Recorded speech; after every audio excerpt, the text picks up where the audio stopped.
Ladies and gentlemen, welcome back to episode number 4 of the Live Your Legacy podcast. We are live today with Mr. Michael Barayev. If you guys don't know who Michael is, he's an extraordinary leader when it comes to sales, team building, leadership. This man has come from the gutter and has been able to overcome his challenges to build over 150 sales people and generate over 8 figures in profits with his company. So we're going to deep dive into how he was able to do it, what he struggled with, and how he got to where he is at today. So, Michael, excited to have you here on the show, my man. I appreciate it, bro. Thanks for having me on. Yes, sir. It's a pleasure. So, one of the things that I admire most about Michael is that there's a fine line between sales being for serving and sales being for manipulation, being sleazy, being pushy. Now, Michael's a very intense guy. We can both agree to that. Got a lot of energy, man.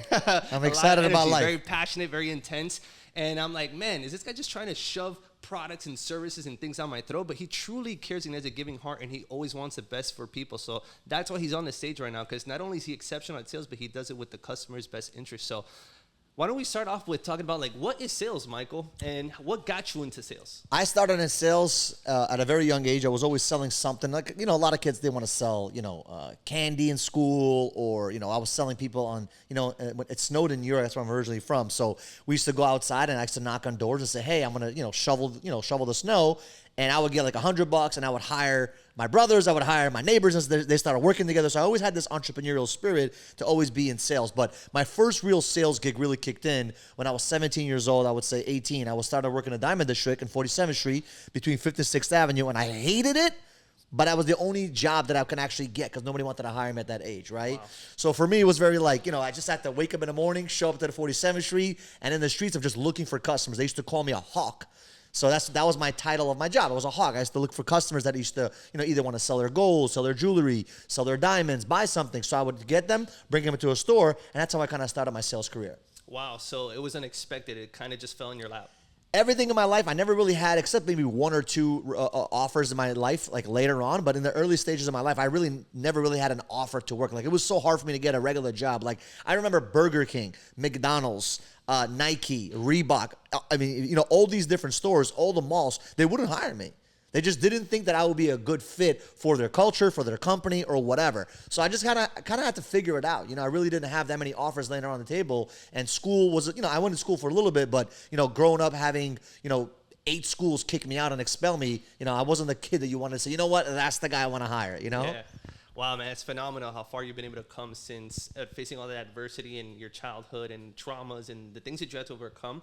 I admire that about you, resilience and relentless. Now, let me ask you, when it comes to getting this job at sales, is it like, man, this is something that I excel at, this is something that I'm excited about, or this is something that I got to do to pay the bills and get it done? I mean, it wasn't really pay the bills. It was just, I just wanted out. I wanted out of the whole system of going to work, showing up to work, then finishing work at 5, 6 o'clock, and then doing that same thing over and over again. Like, to me, I just knew that wasn't the answer because I saw my mom and my dad struggle. Like, my mom and my dad, just to give a little background on my history a little bit, my mom and my dad came from former USSR, Russia, to America when I was 6 months old, right? Mm-hmm. They're in their early 20s, and my father was a doctor in his other country. He comes here, he couldn't pass the exam because there was certain, steps that he needed to take. They didn't allow him, right? So my father fell into deep depression. My mom went into deep depression. So they're literally killing each other at home with domestic violence. So me growing up in that kind of environment until they divorced finally at 13 and a half, 14 years old, it was a nightmare, right? I was going to hospitals. I was going to, I was getting kicked out of schools. I was getting, arrested multiple times. The cops knew my name by the number of my building. Like, it was just, it wasn't a fun environment. Then at 15 years old, 16 years old, I ended up getting arrested and going into foster care system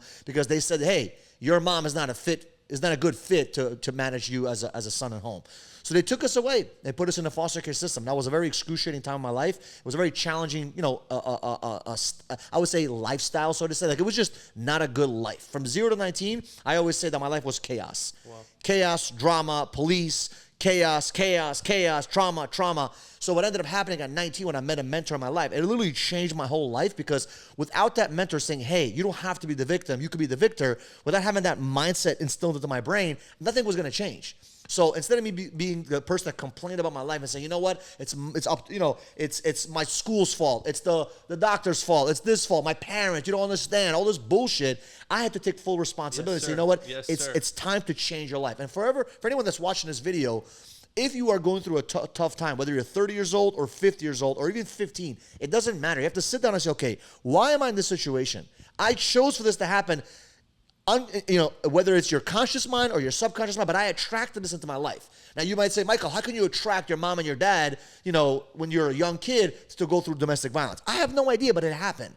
But I'm not going to sit there and complain and whine and bitch and moan. I'm going to say, what am I going to do to change my life? So I needed to start to change my thought process. That was number one.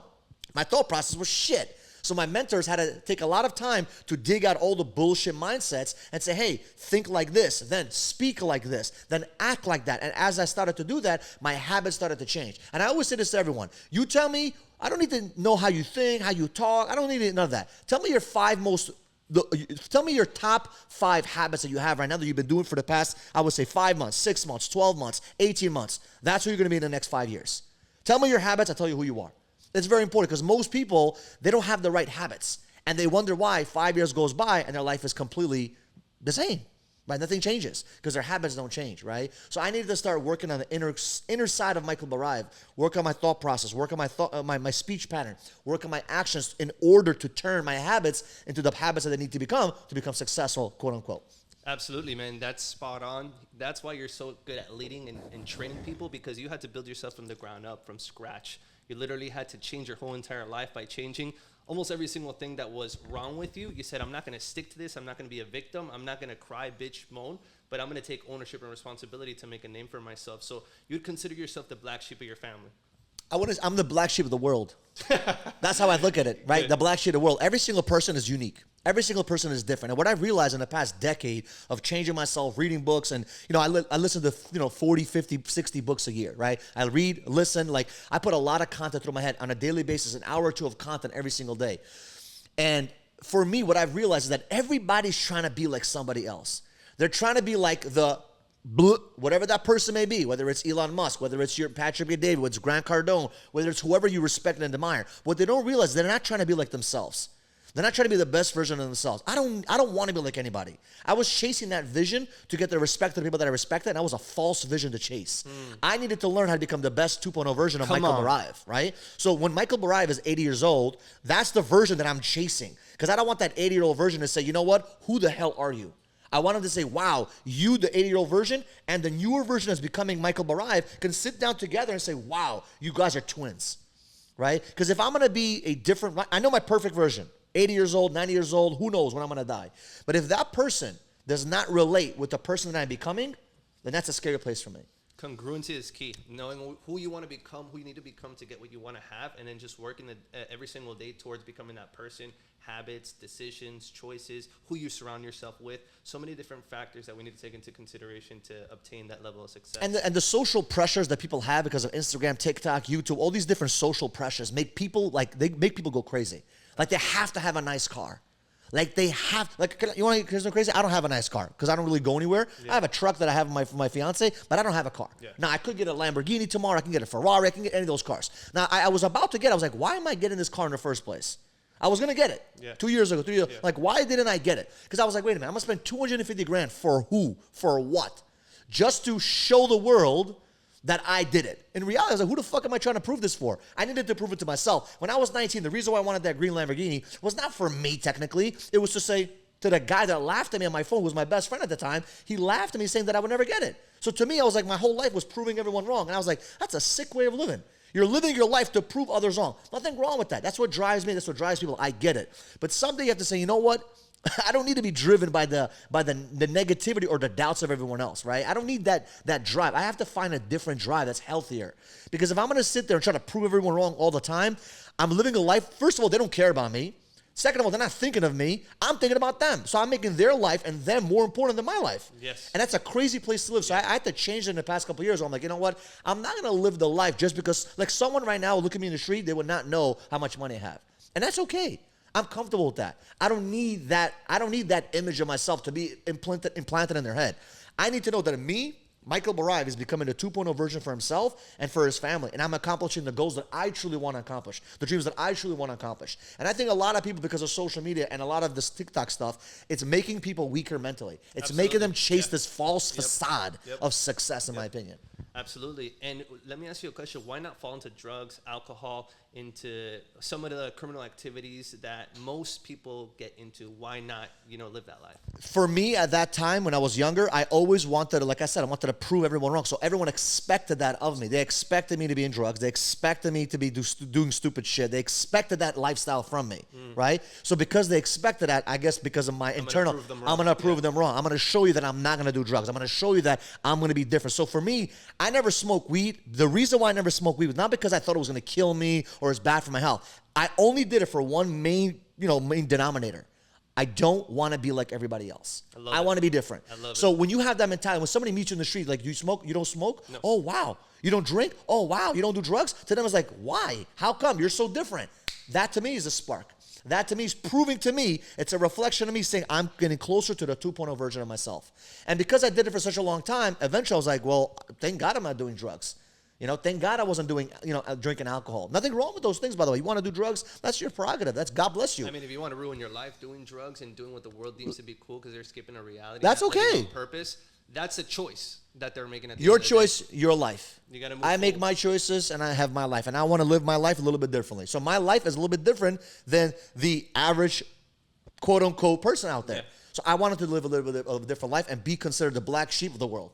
Got it, man. That's so powerful, because that's what most people tend to do, because they don't really have a driving factor or a force. So if I understood correctly, that one of your biggest motivational factors, what drives you, is being able to prove people wrong and say, hey, I did this because I was counted out, but like, look at me now. Is that what that's what drove me in the beginning, right? That was remember, you have to figure out what drives you. Everyone's driven by different things. Some people are driven by recognition. Some people are driven by lifestyle. Some people are driven by achieving certain tasks and certain goals and certain deadlines. Some people are driven by madness, like Kobe Bryant, LeBron James and Michael Jordan, for example. Yeah. They were driven by people telling me they couldn't get something done. Like, Michael Jordan would lose one game and he was like, you know what, watch this guy. Like, he wanted to prove people wrong. And you got to figure out what drives you. So I figured out what drove me early on in my career was that when people said I couldn't get something done, I wanted to prove them wrong. Now, I'm not saying that was the right and healthiest way to do things. I'm driven by different things now. Now I'm driven by what I truly want to accomplish. Now I'm driven by how do I make the world a better place, because I really want to leave an imprint and walk away. Like, you have this podcast called, it's the word legacy is not your podcast. I love that, because legacy is not about just, doing something for your children, but it's what are you doing for other people around you? Mm-hmm. Can your life be a beacon of hope for people around you? That's my mindset. So how do I make people's lives better? Because I learned a long time ago, if you help enough people get what they want, by default, you get what you want. Absolutely. So true. So the mindset, the reason why I wasn't hired when I was younger, the reason why I never got those jobs, the reason why no one ever called me was because I was thinking about how do I put money in my pocket? How do I get money to pay my bills? But the second I turn it around and say, you know what? How do I help people around me get their bills taken care of, get their life better? By default, money started to chase me. And it was like a cheat code. Help others around you, boom, by default, you get millions of dollars chasing you, right? So that's the philosophy. Now, why do you think someone is a billionaire? Like, what's the difference between a millionaire and a billionaire? I haven't reached the billions yet, but why? What's the difference? A millionaire helped a lot of people. A billionaire changed the world. Every billionaire changed the world somehow, whether it's a product or a service or something that changed people's lives. Millions of people. So they just help more people. So that's the mindset, right? It's not about how much money you can take from people. It's how can I make a product or a service that people will say, I need this product. Like, for example, you have the iPhone, I have the Samsung, I need that Samsung. I cannot live without my phone. You cannot live without your iPhone. So somebody became a billionaire by doing that. So that's how we got to think a little bit. How do we make other people's lives better and stop thinking about ourselves all day? Like, how is it going to benefit me? Now, remember, when you're busted, when you're broke, you don't have money in the bank account, it's very difficult to have these amazing thoughts. You're thinking about, damn, how am I going to pay the bills today? I might lose my phone today. I might not be able to turn on the electricity tomorrow. And that's a challenge. So that's why I always say, that's why I got into sales, because sales helps you take care of the money problem really, really, really quick, stack up a couple of dollars, and then you can focus on other people. I love it, man. So you speak with so much intensity and energy and passion. I freaking love it. And you're completely aligned at your core with who you really are. You're authentic, you're transparent. You show up powerfully because you are who you are, right? It's either black, it's white. There's no gray area here. So what allowed you to really embody your worth, right? Some people feel worthless. I'm not good enough, I'm not good enough, X, Y, Z. But you don't care about social media. You don't care about being open. You don't care about talking about what you have or what you don't have. It's like, this is who I am, and this is where I'm going. I don't care about the world thinks about me. How do you embody that identity?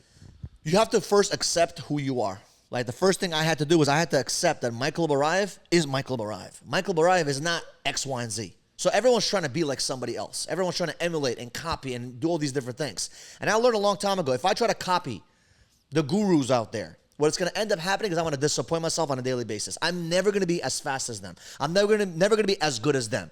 But if I compare myself to myself and become better from today to yesterday, I can always see improvement. I can always see change. I can always see progress. So the second you shut off the noise in the world and just focus completely on yourself, right? It's a very selfless thing to do, to completely think about yourself, not selfish. You need to sit down and say, okay, what do I want? Who am I? What am I about? Why am I waking up every single morning? What am I trying to do, right? I know I need money. I get that. But outside of that, what is my life supposed to mean? What is the purpose behind all this stuff? You can make millions of dollars and still feel empty. We see it all the time. People kill themselves when they're billionaires sometimes, or millionaires. It's not the money. You have to feel like there's some kind of significance. So you need to add some kind of value to the world. So for me, to answer your question, like how do I figure out a way to make myself feel like I was? What was the question in the last part? It's for you to embody the identity and know your worth. So you can just go out into the marketplace and absolutely crush it. I learned a long time ago to stop comparing myself. Yeah, stop comparing my weaknesses to somebody else's strengths. I have a ton of strengths. I have a lot of weaknesses too, believe me. But I don't sit there and think about them. I just focus on my strengths. My energy is my strength. My communication is my strength.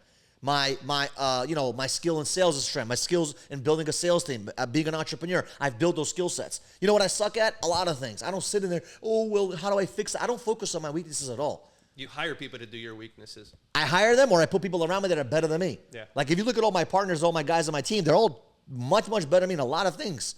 But the things that I'm really good at, absolutely no one is around me is good in those things, right? So I try to put people around me that are good in areas that I'm not really good at.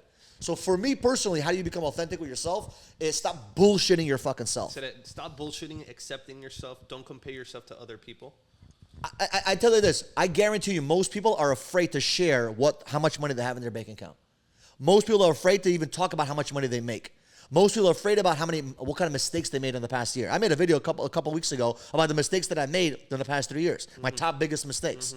I don't care about that. I don't care who's judging me. People are so worried about getting judged by other people. I'm not worried about getting judged. People are going to judge me whether I'm doing great things or bad things. It's part of the process. I shut off the noise. I give two squirts of piss when people think about what I'm trying to do or what I'm doing is right or what I'm doing is wrong. So I just learned to love myself to the point where I'm like, okay, I know who I am. I know what I'm about. As long as I'm an honest person, have integrity, doing the right thing, I don't give a shit what your opinion is. Like a Democrat may hate me because I'm a Republican. A Republican may hate me if I'm a Democrat. Who gives a shit what they think? Absolutely. I care about my voice and my opinion. Absolutely. I have the right. This is America. I can believe what I want to believe. I can speak the way I want to speak. I can make podcasts. I can make videos. It's my life. You don't like it? Don't follow me. You don't like it? Don't look at my shit. And there's people like that. They don't like my stuff. Great. Don't follow. You don't like it? Don't watch my video. I don't give a shit, but there is someone that will like it. There is someone that's going to attract that and say, wow, I relate with this guy. I grew up the same way. I've been through 8 schools. I've been expelled. I've been beat up. I've been bullied. And they can relate with that story, and I can inspire that individual. Absolutely. So when you just figure you out, everything else becomes really simple. Yeah, figuring you out and where you want to go, and then finding the right vehicle. So talking about the right vehicle, which for you was sales, I remember that you started door-to-door knocking, which I think is the hardest kind of sales that you can do in any industry because you got to go to strangers, knock, and sell them a product on the spot. What are some of the key characteristics of an effective salesperson? Characteristics of an effective salesperson, in my opinion, you need to learn how to listen, right? And pay attention to the little details and the minute details that a person tells you. The other thing is that a lot of salespeople think that talking is selling. Like right now, I'm not selling. Right now, I'm having a conversation. I'm being interviewed, right? So I'm doing most of the talking, but I'm the one that's learning about myself, to be honest with you. Like as much as you guys are learning about me, I'm learning about me because I'm teaching and I'm reminding my mind, okay, who I am, what I'm about. But when you're a salesperson, your job is not to learn about yourself.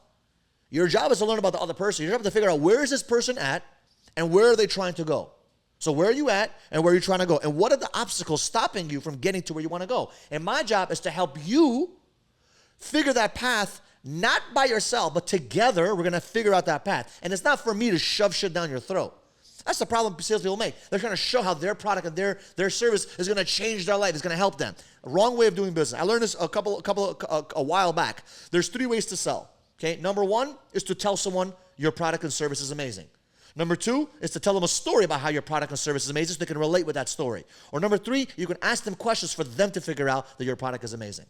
So I don't usually tell people anything about a product. I usually ask them questions throughout the whole process. So if you ever see me selling a product or service, I would say 75% of the conversation is them talking because I'm asking them questions. and they're relaying the answers. So for example, let's say I'm selling, let's talk about solar because I'm really comfortable with selling solar, right? Okay. Because we have a solar company that's growing like crazy, so solar is very relevant to me right now.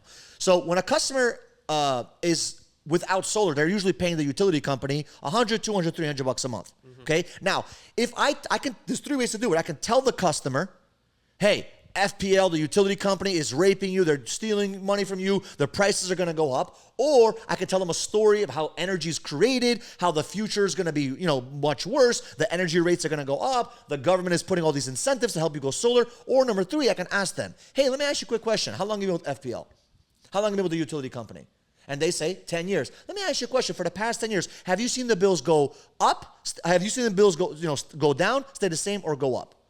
And they're going to say, oh, it's been going up. So let me ask you a question. Over the next 5, 10, 15 years, what do you think is going to happen with electricity? Do you think it's going to go down, stay the same, or go up? It's going to go higher. It's going to go higher. So I did not convince you that it's going higher. You just convinced yourself because you came up with the answer. Yep. And then I'm showing them the process and the product, and I'm asking them questions on what the solution is, what the problem is, and they're answering all the questions. Right. So instead of me convincing them that solar is amazing, they convince themselves because they come up with the answers. Yep. And that's the best way to sell. It's just ask them questions and guide them through that process. And most salespeople, they don't do that. They talk. They talk about, oh my God, you got to buy my product. And then they wonder why they get a lot of no's. So in door-to-door, it's the same thing. Learn to ask questions. When you knock on a door, people are open people. You got to knock on a door, have a conversation, bang on a phone call, have a conversation. If you ask the right questions, right, the quality of your questions will determine the quality of your answers, and you'll be able to guide them through the process to say yes to the product line. Absolutely, man. That's amazing because sales is, I would say, the #1 skill that anybody needs to learn because it's what gets revenue into our companies. If you're not selling, the business isn't making money. The business isn't going to be open anytime. So it's the lifeblood of the business is sales. So I would say that's the #1 skill right now that people need to master is sales. Number 2 is marketing because sales is getting that product sold in the hands of that customer. Marketing is attracting those people so you can serve them at the highest level. I'll look at it this way. Marketing is getting the attention. You can't get attention these days, you're lost. You're lost in the sauce. You need to get the attention. Absolutely. Money follows attention. Once you get the attention, you need to learn how to close that attention and say, hey, this product is going to solve your problem. Yeah. This product or service is going to get you to the promised line. And a lot of people, they're either really good at getting the attention and they suck at closing, or they're really good at closing and they don't have the attention. Or you have people that suck at marketing and suck at sales. God bless your soul. You need some help. Yeah. You need a mentor. You need to read a book. You need to get connected. You need to get plugged in because with two of those skills, for example, you've been able to generate over 8 figures in sales, right? I've been able to do over 7 figures in sales because of a skill, right? Most people right now maybe are wondering how they can make more money online, right? I would say sales is the fastest way to make money. If you don't have a product or service that can add value into the marketplace, then find somebody who is adding value to the marketplace and sell for them. All you got to do is sell yourself. It's that simple, right? I mean, any business you start, the first thing I do when I start any business, and I've started many businesses, many different products, many different services I've sold in the past 10 years plus, the first thing I focused on is getting attention and closing the product. I didn't give a shit about, I don't even have business cards till this day. I don't do business cards. You want my number? Listen, old school. Take my number, look at my link tree, whatever. Like, I don't need business cards or a banner or a LLC. Just start. Close. See if people want your product. See if your product is even good enough. See if the market wants it. Because sometimes we have all these, we build this whole webinar. We build a course for 15 videos, 50 videos, whatever, and then we want to sell it. I'm like, dude, sell the fucking course without the videos. When I used to have my coaching program, when I had to open for the public, I didn't have no videos. I just sold. I sold the product. People wanted it. They bought into that. And then I sold them the freaking service. Like my mentor taught me, sell it before you make it. Sell it. Always sell it. You don't waste time doing something that you don't know the market's going to need. You don't know if they need it or want it. You don't know if it's good, right? And as you sell customers and you have the product, and I'm not saying sell to them and lie to them. I didn't say that. No. I said you sell them the product or service, and then once they say yes to the product, say, hold on, don't pay me yet. Let me build the product for you in the next 30 days, and then I'll give it to you. Yes, sir. Love it. Get the acceptance of people that they want the product, right? And when I say they want the product, they give you cash or sign a document or contract or whatever. Credit to deposit. Something that shows that they're actually interested in buying it. And the faster they give you the money, the product, that you know that the offer is amazing. Yeah. When the offer sucks, guess what happens? Nobody wants it. Yep. It's not because you suck. It's because the offer is not for that individual, right? So that's very important. So, Michael, for the people that have this fear of selling, that feel have a mental block, energy block, sales, I don't know. It's like, those kind of people that they're just uncomfortable around sales. What kind of advice can you give to a person like that? Quit. Period. Quit. Go ahead. See what's gonna happen if you quit. You think you're gonna be comfortable everywhere you go? Of course you're going to be uncomfortable. Either you fucking do it or go fucking quit. That's the mindset I have. Because all these fucking laws and no, you're uncomfortable, you don't like it, then probably sales is not going to be for you. Because the whole time, as a salesperson, even 5 years, even 10 years into it, you're going to be uncomfortable. You're not going to like the feeling. Every single phone call, every single door, you're not going to like it. So if you don't like it now and you think you're never going to make it, then quit right now. You might as well go, work somewhere else and get a regular job. Why? Because you're gonna destroy everything in your head because you're never going to make it. The people that make it in sales have a persistent mentality. They're willing to never give up and never quit. So if you are not willing to go through that uncomfortable stage, then you might as well quit now because I'm telling you, it's going to be you have a very, very, very painful next couple of years. Absolutely, I agree. And to add on to that, it's that sales is actually very spiritual, right? If you have a product that can change the life of somebody or their business, it's your moral obligation and duty to give them that product because at the end of the day, you're helping them and they'll be thanking you for that later. And if you are not in sales, then I highly recommend that you start to read books about sales, that you start to watch videos on sales, that you start to hire a mentor, that you seek for help in sales because sales is going to give you more income and income is what's going to allow you to change the quality of your life. It's what's going to allow you to produce more for your family and help more people and be more valuable in the world, right? Sales is not for everybody. Yeah. Like some people just want to be a sales guy because they want the reward of making that money, but it's not for everybody. If you're mentally weak, it's not for you. Yeah. It's for people that really want to go through the tough times, go through the tough challenges of getting rejected. Like think about it. I want you to think about this story, okay? You pick up the phone, you make 150 phone calls morning to night.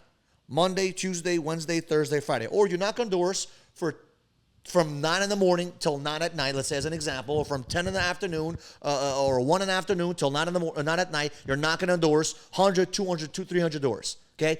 Rejection after rejection after rejection after rejection. Someone spits on you, rejection after rejection. Someone hangs up on you. Someone calls your mama something stupid. Why would you go through that pain? Why would you go through that pain? The only reason why you go through that pain is if you're trying to learn something and get something from that. That's the only reason why. Now, if you're not willing to learn something while you're looking to get that reward, sales is not for you. In my my humble but accurate opinion. Because what's going to end up happening, you're going to have this thing called a ping pong disability. One day you're in, one day you're out. One day you like it, one day you hate it. One day you want to commit suicide, one day you want to take over the world because you got just one sale. But you need to have emotional stability. And without emotional stability, your sales career is going to be a death spiral. Because you're gonna destroy everyone in your life. Your friends are gonna hate you, your family's gonna hate you, and you're gonna hate yourself. For sure. So in my opinion, I think that you need to get emotionally stable before you get into any sales job. Yes. Because being emotionally stable is not giving a flying fuck if a customer says yes or a customer says no. Because you're not looking for that customer to say yes or no. You're just going through the process to learn something and eventually get a reward. So that's how I ended up doing really well on door-to-door. Because I didn't give a shit if someone said yes. I knew that if I go through 100 people and 99 say no, at least I got one motherfucker that said yes. And I didn't dwell on the 99 that said no. So I never thought about that, right? There was ups, there was downs, of course, but I learned how to go through that painful process, and I got numb to the pain. And that created emotional stability. And now you have emotional stability. Now you become a dominant force in the marketplace because nobody can fuck with you. Got it. And when nobody can, sorry for my language, when nobody can fuck with you, guess what happens? You become unstoppable and bulletproof mentally. And now you can actually think about the customer. Now you can actually think about the product or service you're offering to the homeowner or whoever you're talking to. And now you can actually change people's lives because you're not thinking about your up and down bullshit with that ping pong mentality. Got it. That makes sense. And you're totally right. Sales isn't for everybody, but that's why the reward is so high because it's a skill that you got to go through rejection, through pain, and through a lot of trials in order to reap the rewards of a successful salesperson. So that's something that I had to shift, and it's not really for everybody, but it's for the people that want to dominate, want to change people's lives, most definitely. But if you want to become, super successful, you don't have to be a salesperson. But most entrepreneurs end up being great salespeople. Why? Because it just helps so much better. Like, it helps when you start a business and you can create revenue. It's much easier to go through bullshit and make mistakes when you have revenue and you have cash flow and when you have sales. Like, if a company's not generating any sales and you're the only you're the entrepreneur, it's fucking painful because you can't pay the bills. For sure. But at least through the mistakes that I've made as building my businesses, at least I always had sales and I always had money coming in. I made a lot of mistakes financially. I made a lot of mistakes with people. But guess what? Because I had sales and I had revenue, I was able to make those mistakes and take those hits financially, but not take those hits in a drastic way where I had to go bankrupt as an example, right? So sales is really going to help anybody. Got it, Michael. And you've sold over 8 figures. You have a decade of experience in the world of sales. Now, you've also been able to build teams. There's one thing in excelling at sales, and there's something else is building salespeople. You've built over 150 salespeople. So what is the key to building a sales force? So when we had 150 guys working with us we were doing door to door, right? So 150 employees. It was amazing. It was awesome. We had guys knocking on doors. We had guys in 2 different states, actually 3 states, New York, New Jersey, and Florida. And one of the things that I learned is that being a salesperson is one thing, but being a sales leader is a completely different mindset. Like as a salesperson, there's a lot of skill sets. A lot of people are really good at sales, but they have a very difficult time with transitioning to becoming a sales leader or sales manager because it's such a completely different mindset. It's so different. As a salesperson, you're always thinking about yourself, your numbers, your emotions, your mentality, how you're going to go out there and do the things you need to do, right? As a sales manager, as a sales leader, you're not thinking about yourself. As a matter of fact, you forget about yourself. Everything is about the team. Everything is about the people that you're serving. Everything is about how they are doing. What's their emotions like? How is he going through his life? Is he paying his bills? Is he taking care of his family? Like, what is he going through? What's the pluses? What's the minuses? You're thinking about everyone around you, and you forget about yourself. And that's a big challenge for most people because they can't get over that. They try to be a sales leader by still thinking about themselves, and they try to lead people by putting thousands of sales ahead of their team. And in reality, the biggest and the best leaders, in my opinion, are not the ones that put all these sales in. The best sales leaders are the ones that have their teams put in the sales, right? It's about duplicating yourself. It's about not being the magic anymore. And usually as a salesperson, you're the magic. You're the big ego guy that walks in and says, I just got $10,000 off this deal. But as a sales leader, it's not about you anymore. It's about the team, right? So having that shift is what I see a lot of salespeople make. It's a very big challenge to go from a salesperson to the leadership role. Very, very, very big, very big challenge I see in the sales industry. Got it, man. Definitely. And what would you say is one of the biggest challenges that you faced in, over a decade in sales, in team building? What was one of the biggest failures that you had? I remember back in 2020, you were doing door-to-door. COVID came, shut that down completely, and you had to pivot into solar because you saw an emerging market.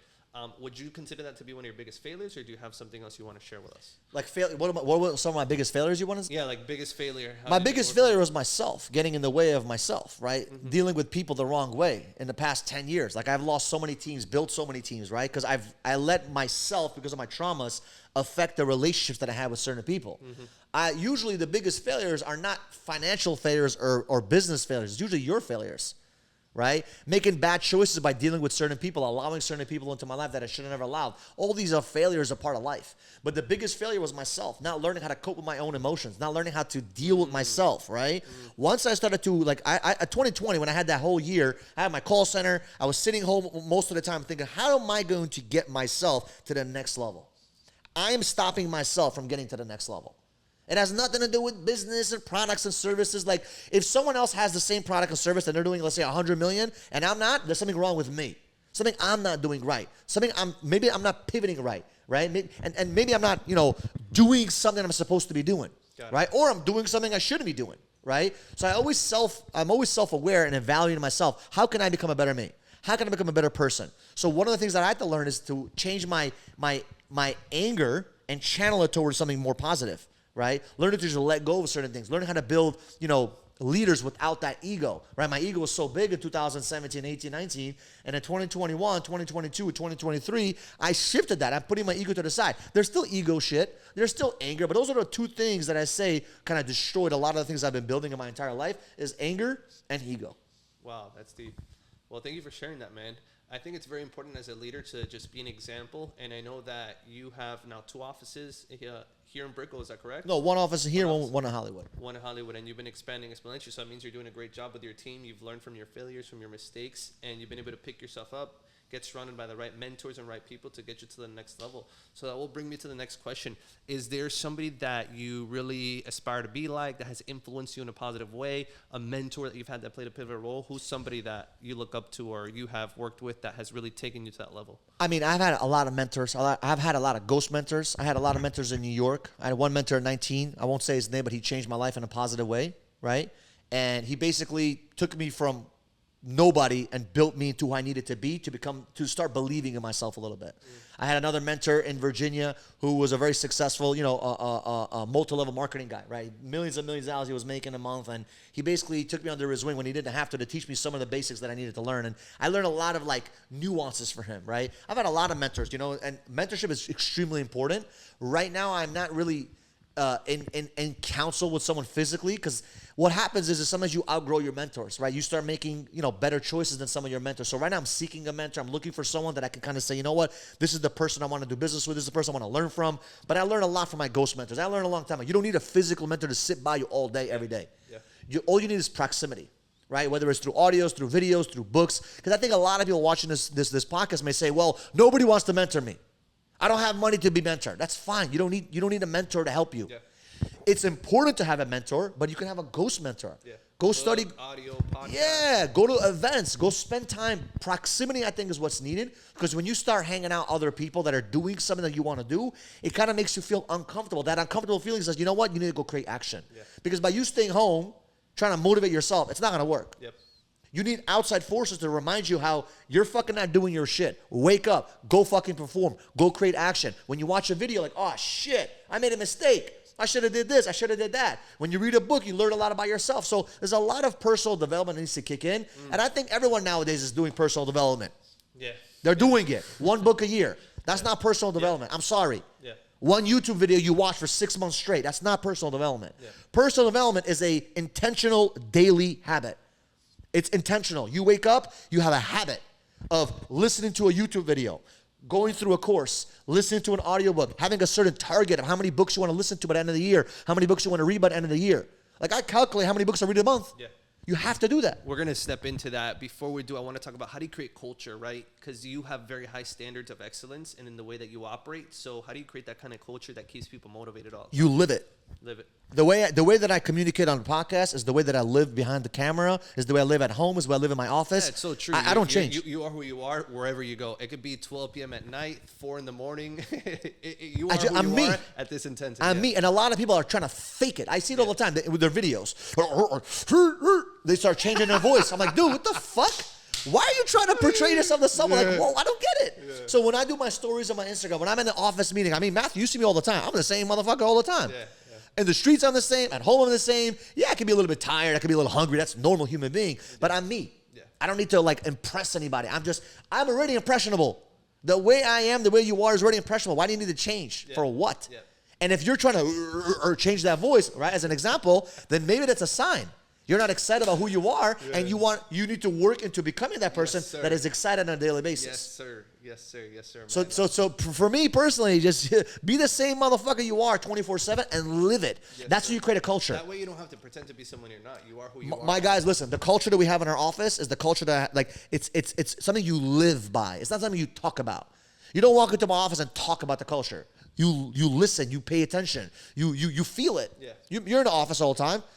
It's driven by the leader of that group on what you're doing. So if you're the kind of guy, let's, for example, you want your guys to work hard, but you yourself don't work hard.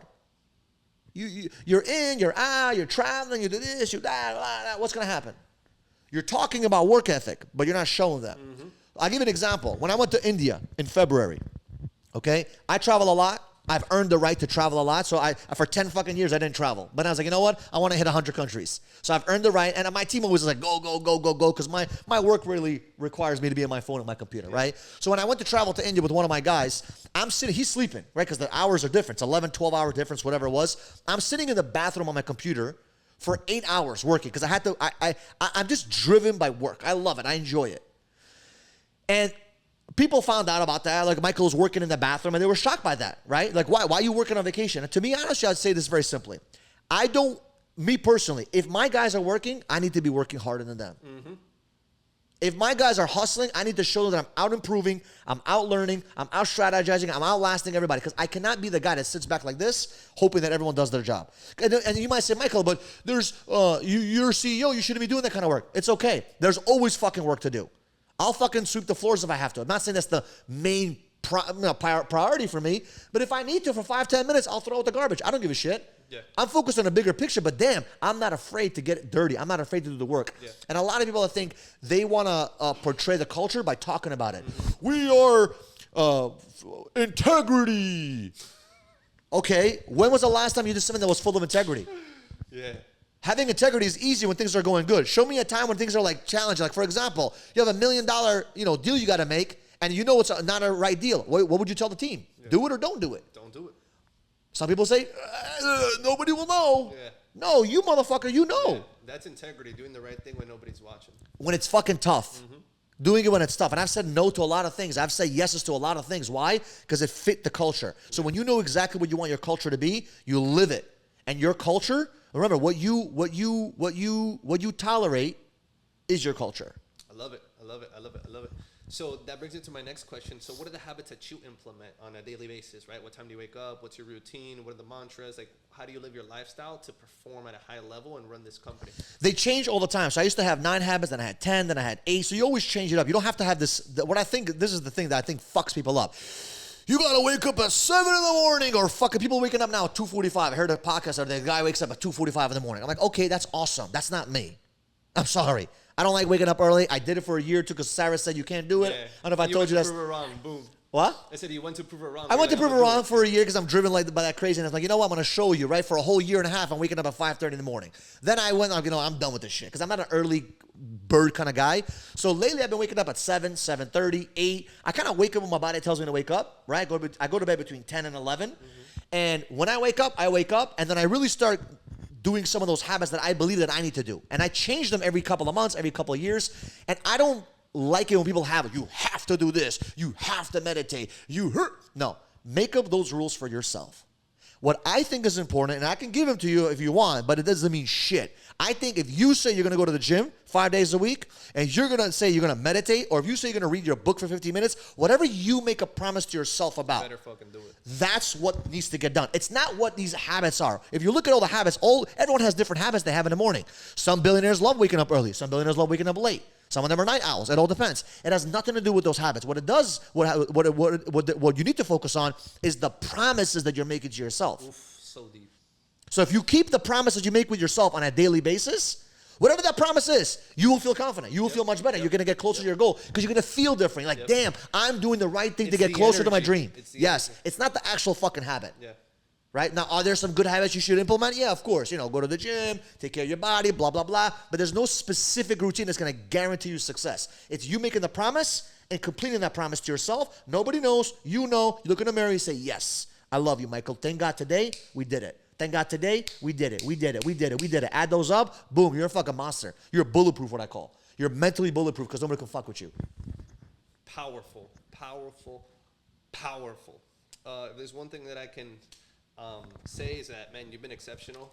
And off the top of my head, I don't really have any more questions for you. If there's anything that you want to touch up on that maybe we didn't touch here, I'll give you an open floor. But other than that, man, we've talked about team building, culture, sales, your background, your story, how to get driven. I mean, we've touched almost every base. So you're watching this video for a reason. You're watching this video because you want to get something out of that video, right? You want to get some kind of value, some kind of benefit, something that's going to help you get closer to your dreams, to your goals.